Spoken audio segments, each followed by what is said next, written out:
દાહોદ ગોધરાના સિંગવાડા તાલુકામાં જે બાળકી 6 વર્ષની બાળકી પર જે બળાત્કાર થયો અને એને મૃત્યુ કરવામાં આવી તેના બરાબરમાં આજે દોતા તાલુકા અને આગેવાનો કાર્યકરો એમ કે એમના વિરોધમાં જે શિક્ષકે આ કૃત્ય કર્યું છે એને સખતમાં સખત સજા થવી જોઈએ અને ફાંસીનો હુકમ થવો જોઈએ।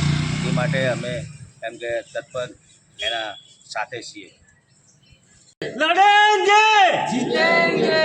जय जोहर का नारा है, भारत देश हमारा है। जय जोहर का नारा है, भारत देश हमारा है।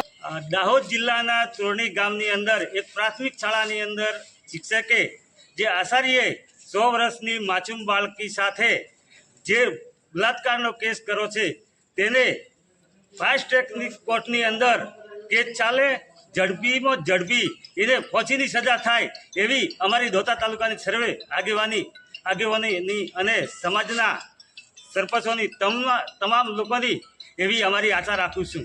જય હિન્દ, જય આદિવાસી। તો દોસ્તો તમે જોયું કે દાહોદ જિલ્લાના સિંગવડા તાલુકાની જે 6 વર્ષની બાળા સાથે જે તોરણી પ્રાથમિક શાળામાં જે કૃત્ય બન્યું છે તે પ્રિન્સિપાલ સામે મામલતદાર કચેરી દાંતા આવેદનપત્ર અપાયું છે। અમને ચોક્કસપણે જણાવી દઈએ તો આજરોજ આવેદનપત્ર આપવામાં આવ્યું છે। નમસ્કાર।